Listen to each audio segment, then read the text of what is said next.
Olá, o nosso programa Brasil que faz para todo o Brasil. E hoje começamos com gratidão. Gratidão a você que faz desse programa um dos principais programas de empreendedorismo do Brasil. Gratidão à Rede TV por esse novo cenário fantástico. E o convidado de hoje é pra lá de especial. Um jovem ousado, persistente, advogado, empresário de sucesso, um ícone do rádio brasileiro, mais de 60 anos no rádio. Na verdade, uma lenda viva da comunicação brasileira. O meu amigo e professor Joseval Peixoto. Como é bom tê-lo aqui, professor. Muito obrigado pelo convite. Eu sempre quis conhecer essa casa, é maravilhosa, não imaginava que era tudo isso. Esse cenário lindo que os senhores estão vindo, que foi referido pelo Elvis, é um pedacinho da monstruosidade que é esta casa, é espetacular. Nós estamos honrados de recebê-lo aqui, professor. E nesse ping-pong eu já começo falando para você de forma especial. Como ser brasileiro e transmitir, narrar um jogo da seleção brasileira, com o Pelé jogando e se sagrando campeão do mundo. Tricampeão do mundo. Pelé de primeira para Jair, pinta primeiro o zagueiro, desceu, tem mais um, Jair tenta bater, passou por mais um, vai pra dentro Jair, é para o gol!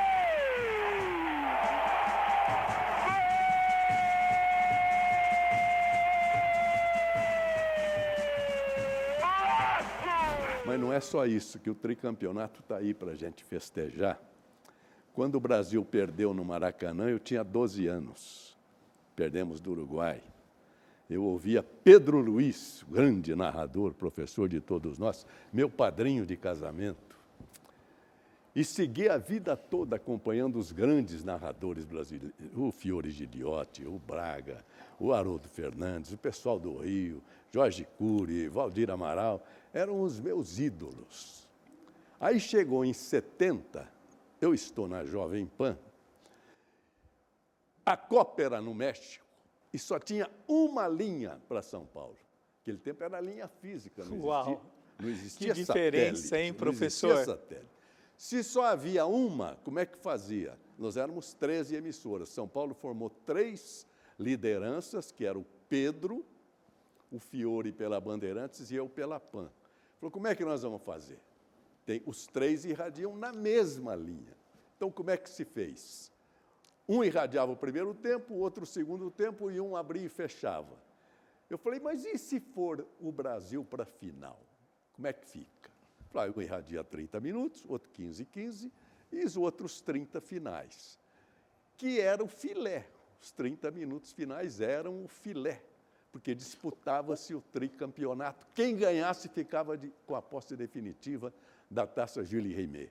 O que nós fizemos? Eu, Fiore e Pedro, fomos ao doutor Paulo Machado de Carvalho para fazer o sorteio. E eu ganhei o sorteio das 30 minutos finais. Então, por que eu fiz essa ressalva? Porque aquele menino que era apaixonado por Pedro Luiz, que o chamou até para padrinho de casamento, e apaixonado por Fiore Giliotti, e recebi o jogo 1-1. Eu irradiei os 3 gols do 4-1. À esquerda estava Pedro Luiz, que não podia falar porque era minha vez. À direita, Fiore Giliotti, que não podia falar porque era minha vez. Então, foi uma mera questão de sorteio. E eu sempre faço questão de ressalvar, dada a paixão que eu tenho pelos grandes narradores brasileiros. Olha, aqui, professor, já mostra por que uma lenda viva da comunicação brasileira. Olha, professor, isso já mostra. Sabe, professor, Napoleão Hill foi um grande professor como o senhor. Professor da filosofia da prosperidade. E ele já falava de 2 ingredientes que eram essenciais para a pessoa ter um sucesso. E você que está nos assistindo, acompanhe essa explanação. Você que chegou agora, nós estamos entrevistando Joseval Peixoto, a lenda da comunicação brasileira. Qual a importância, professor, da persistência e a ousadia numa carreira de sucesso? É tudo, né? A experiência é a grande arma do homem já maduro, não é? Só que com toda essa experiência, eu aprendi com este senhor que está do meu lado, que é o Elvis César, que foi eleito o maior prefeito do Brasil por 2 ou 3 vezes, e escreveu um livro, e hoje tem um programa chamado Brasil que Faz. Eu li o livro dele. E uma das lições que ele me passou, com toda a experiência que eu tinha, é que você, na agenda do seu dia, deve resolver os problemas mais difíceis nas primeiras horas da manhã. Eu acompanho isso agora. Olha, E olha, professor, você tem razão. Você já tem que enfrentar a desgraça logo de cara. essa persistência, essa luta, ela tem que ficar evidente, né? A pessoa não pode procrastinar. Você verdade. que tem um negócio, uma formação, não pode ser um procrastinador de forma alguma. Tem que ser protagonista da sua vida. E aí, professor, eu pergunto, qual a importância do poder da comunicação? A comunicação, não só a comunicação que o senhor fez e faz ao longo da vida para milhões de pessoas, mas a comunicação numa venda, a comunicação em família, no ambiente. Que poder é esse? É tudo. É o poder da palavra que nós temos. E para nós, jornalistas, estamos vivendo um período muito perigoso. O período das fake news, das mentiras programadas pelos que buscam o domínio do poder dos seus países e divulgam coisas mentirosas. Daí a importância de você buscar a fonte de informação nos jornalistas que você conhece, porque o jornalista tem responsabilidade. O povo é que tem direito de ser informado. A notícia não pertence nem ao repórter, nem ao dono da rádio ou da televisão. Pertence ao povo. E a notícia tem que ser correta. O fake news é uma desgraça do mundo moderno, do mundo da internet. Eu concordo com o senhor em gênero, número e grau. E tenho certeza que o senhor fez ao longo da vida uma constituição de uma carreira pautada em princípios. É verdade. E por isso que o senhor se preocupa tanto com a autenticidade, com a Ô, verdade. Elvis, começa que nós lá tínhamos um grande respeito pelo homem público. Você é um homem público e de sucesso. Mas eu recebia lá no Jornal da Manhã, com a mesma dignidade, Delfim Neto e Matarazzo Suplicy, direita e esquerda. Ou Luiz Erundina, do PT, que foi eleita prefeito, e Abreu Sodré, que era da direita, que era da Arena, com a mesma dignidade, porque a gente faz jornalismo. O jornalismo hoje quer ensinar legislador a fazer leis e quer ensinar governador a governar. Não é função nossa. Não é. Nossa função, eu peguei para o Eduardo Suplicy, qual é a sua tese? É o salário mínimo da pessoa, a renda mínima? Exponha a sua tese. Eu não vou ensiná-lo a ter uma tese. Ele foi eleito para isso. Eu não fui. Exatamente, eu fui eleito para professor. dar a notícia correta, só. Muito bom. Na verdade, nem fui eleito. Professor, há todos os tipos de empreendedorismo. Pessoas que empreendem com o próprio CNPJ, outras empreendem com o CNPJ dos outros e tem até aqueles que empreendem na carreira. Como que o senhor fez isso com excelência? Eu comecei no serviço de alto-falantes, a voz da congregação mariana de Paraguaçu. Aí fui para Presidente Prudente, vim para São Paulo e etc. E graças a Deus cresci, mas sempre acreditando. Tem um poema que o meu professor Célio Rodrigues Siqueira ensinava, que é um paradigma para a vida de todo jovem, que diz o seguinte, esse poema não se sabe quem é o autor. Um dia eu perguntei para o professor, quem é o autor que eu quero citar? Ele falou, ninguém sabe. Veja só, pobre de ti se pensa ser vencido, tua derrota é caso decidido. Queres vencer, mas como em ti não crês, tua descrença esmaga-te de vez. Aí ele fala, nem sempre o que mais corre a meta alcança, nem mais longe o mais forte o disco lança, mas o que certo em si vai firme em frente, com a decisão firmada em sua mente. Sabe? Espetacular. Fica bem claro isso, inclusive para a juventude, essa lição. Você que está iniciando e constituindo uma carreira. E nesse sentido, eu lhe faço outra pergunta. Qual é a importância da preparação? É tudo também, né? Tem que se preparar. Eu, para entrevistar um político de sucesso, eu li o livro dele inteiro, esse professor era você. Obrigado. Compreendeu? Mas por que eu fiz uma boa entrevista com você, segundo o meu diretor Hélio? Porque eu me preparei para essa entrevista. Ou seja, o que mais importa é a preparação. Se Verdade. você está montando um negócio, se prepare. Se você tem uma ideia para ser validada, se prepare. Verifique a matéria-prima, o valor, a concorrência, o custo-benefício. Se prepara. O ponto estratégico, faça pesquisa de campo, ouça feedback de várias pessoas. Enfim, trabalhe duro e acredite. Essas são as lições de Joseval Peixoto. Mas, professor, nessa linha toda, a persistência, a constituição de uma carreira veio de modo brilhante, uma carreira condecorada. E qual é o grande segredo do sucesso? É o que você acaba de falar, é a preparação. Evidente, quando eu era menino, eu não sonhava com rádio e televisão. Aquilo era um mundo estratosférico, longe. Eu era um menino inviável do interior de São Paulo. Mas eu tinha um sonho de ser advogado, de fazer uma universidade. E eu tive a sorte de ingressar na Faculdade de Direito do Largo de São Francisco. Ele estava falando em preparação.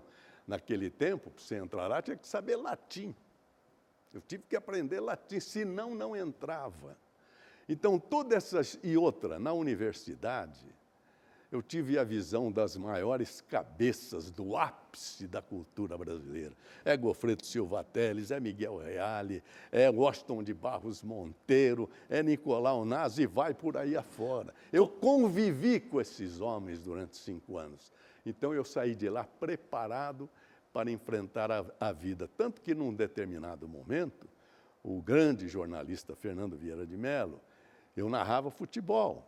Narrei o final da Copa, como o Elvis acabou de falar.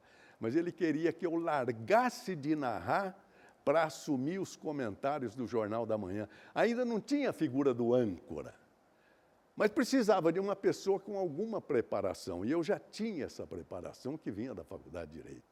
Eu abençoo até hoje, porque quem pagou isso foi o povo. São Francisco é de graça. É o povo que paga com seus impostos uma estrutura daquela.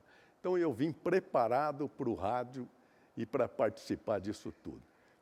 Eu imagino, Elvis, que foi aquela vida que eu vivi dentro da universidade é que me permitiu ter o sucesso no jornalismo. Você tem vendido? O professor vendeu sua carreira a vida inteira. Por mais de 60 anos foi âncora no rádio, na TV e hoje ainda continua como apresentador. E você? Tem se preparado para superar objeções na venda, nos negócios, na articulação? Na sua opinião, como você tem feito isso? Então, preste muito bem atenção na mensagem que foi passada. Professor, agora voltando, falando do digital. Hoje é o WhatsApp, são redes sociais, são tudo isso. E o senhor viveu 3 gerações diferentes. Uma antes do senhor, a sua juventude, o seu auge, a preparação. E hoje, como que o senhor vê essa transformação digital? É um mundo maravilhoso, que na verdade nos agride os mais velhos, porque nunca foi o nosso mundo. Eu fui o jovem mais avantajado na minha cidade. Aos 11 anos de idade, eu fui formado em datilografia. Mas aí eu vim para o rádio, nós éramos 13 emissoras que saímos para acompanhar a seleção brasileira no mundo. Eram 3 ou 4 do Rio, aqui as que vocês conhecem, 2 de Porto Alegre, a Gaúcha, a Guaíba, Jornal do Comércio do Recife, o pessoal de Minas, eram 13. Não havia satélite. Era uma comunicação física. E havia 3 transmissores, um em Milão, outro em Berna e outro em Londres. Eram os 3. Você ia para o estádio, de repente, e tentava falar com o teu estúdio, não conseguia. Você ficava aguardando. No desespero, a hora chegando para você entrar no ar e não vinha uma comunicação. Porque hoje você fala da floresta com o celular. Não falava. Aí você recebia uma ordem em inglês, Radio Pan-Americana, eu estava na Pan-Americana ainda. Begin the transmission, ok. Falei, tá bom. Aí eu falei, alô Brasil, alô Pan-Americana, eu recebi a ordem aqui para começar. Atenção, vou contar até 10 e entrar. Aí começava a brincar com o meu técnico, o Chico Vieira e tal, para dar tempo dele pegar os cabos e botar. Eu vou contar até 10. Eu 10, boa tarde, ouvintes do... E aí ia embora.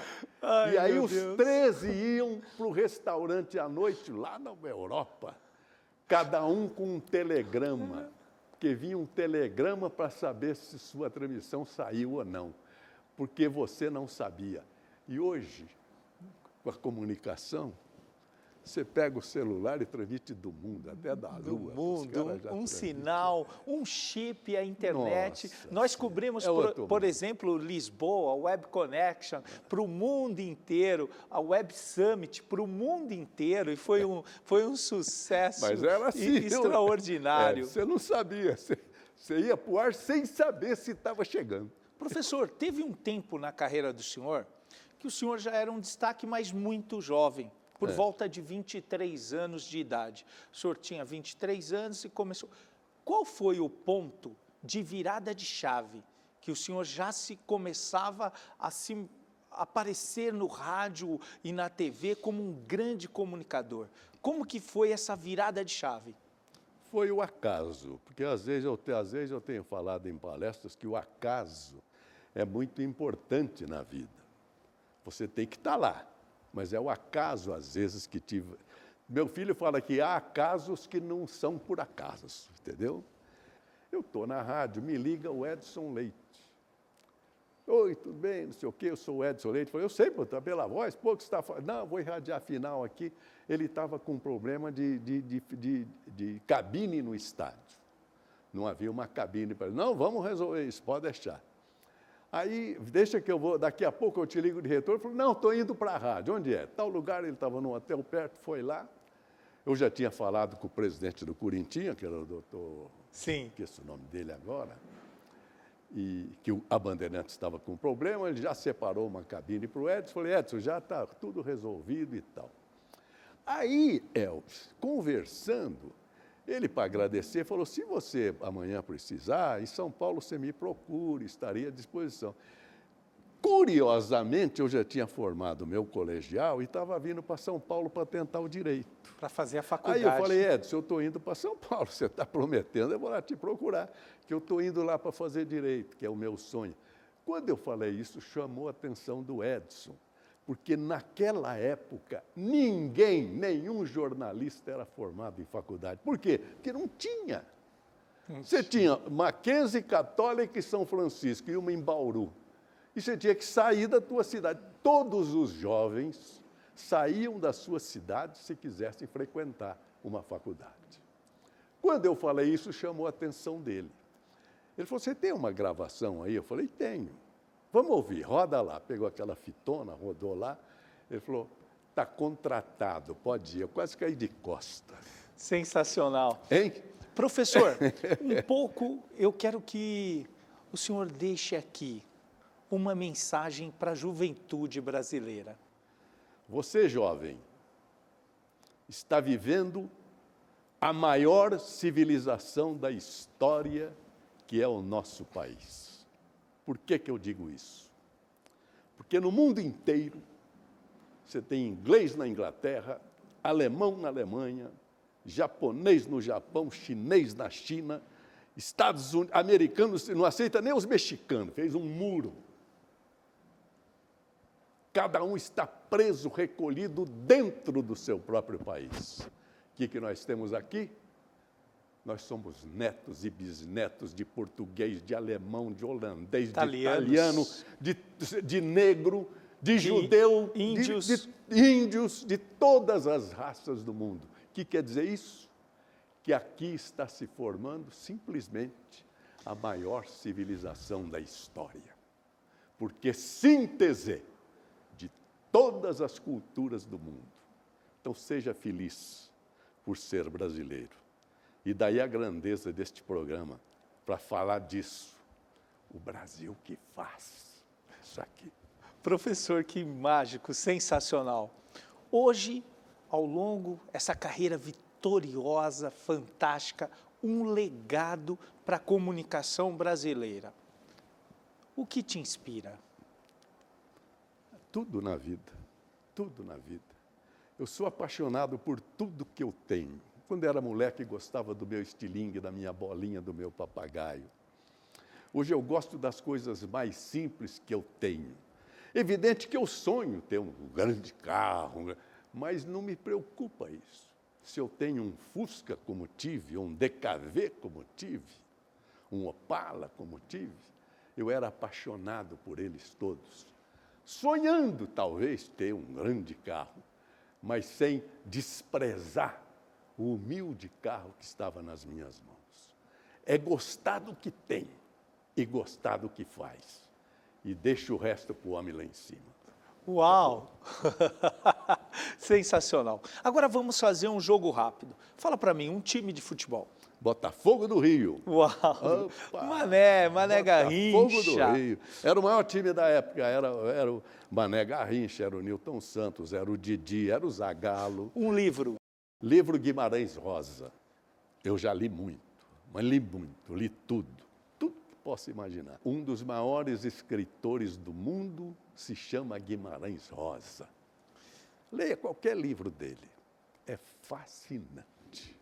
Família, professor. Família é tudo. Deus. Tudo. Eu creio piamente em Deus. Uau, E até glória a gostaria Deus. de falar um pouco mais. Um dia eu procurei o professor Gofredo Silva Teles, de filosofia da Faculdade de Direito. O professor falava que o mundo, o universo estava em ordem e que era impossível a desordem. Tanto que se você chegasse em Hiroshima depois da bomba, você falava, que desordem. Não, aquilo é a ordem resultante da explosão. E ele era metafísico, um homem que crê no que é além do mundo físico. E eu fazia, depois do Carnaval, também o programa da Semana Santa, da Jovem Pan. E o Milton Parron corria o Brasil, ouvia os cardeais, mas eu queria ouvir o professor Gofredo Silva Teles com a seguinte pergunta: qual é o projeto de Deus? Mas a pergunta anterior era essa: professor, o que é um milagre? Quer dizer, a sacanagem do jornalista. Porque o mundo está em ordem, não é impossível a desordem, mas o milagre é um rompimento da ordem. Como é que pode Lázaro acordar depois de morto? Falei, como é que o senhor explica o milagre? Foi uma resposta fantástica. Qual foi? Ele pensava para falar, falou, meu jovem, na verdade tudo é milagre.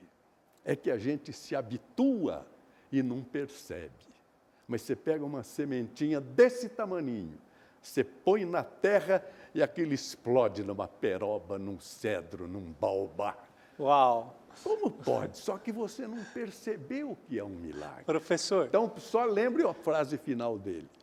Ciência é apenas um milagre que já foi desvendado. Gofredo Silva Teles. Sensacional. Professor, eu tenho um presente para te dar, que é mais um exemplar do meu livro que eu tenho a honra de entregar em suas mãos. Ah, muito. Toma! Mas o autógrafo está na capa? Ó, vou guardar na minha Bíblia. Eu já li, você sabe. Com certeza. Eu já li. O senhor gostou? Gostei e tirei lição, que eu já citei aqui. de que você deve usar as primeiras horas da manhã para enfrentar os problemas. Está aqui nesse livro. O senhor Parabéns. recomenda a leitura? Eu recomendo, porque aqui fala como tornar sua cidade a melhor do Brasil. E Santana do Parnaíba, nas mãos dele, foi condecorada 2 ou 3 vezes, não foi uma, como a melhor do Brasil. Essa pergunta, quem é o Brasil que faz, um dia caiu na nossa redação depois da Revolução. Os militares ficaram 20 anos no poder e os líderes desapareceram. E a gente precisava ver quem será o próximo líder, porque já se tinha anunciado o fim do militarismo. Nós sentamos, falei, Fernando, quem é? Fulano? Não, fulano, não, fulano. Falei, Fernando, nós somos uma rádio de repórteres. Vamos botar a reportagem na rua e fazer essa pergunta para o povo. O povo vai nos dizer. O primeiro repórter que foi, pegou um homem que estava de bicicleta. A pergunta era a seguinte, para você, qual é o maior cidadão brasileiro, na sua visão? Ao que ele respondeu, é o que consegue sobreviver com o salário mínimo. O povo brasileiro consegue viver com o salário mínimo. Então, quem é que faz o Brasil? É o povo brasileiro. Porque o que apodreceu foi a República, com corrupção, com venda do cargo, etc. Porque a nação, que é composta dos que fazem o Brasil, a nação está de pé, íntegra, trabalhando, construindo e fazendo. Parabéns, Neves. Professor, eu te agradeço a Deus e ao senhor por essa aula de vida. Muito obrigado. Eu que agradeço.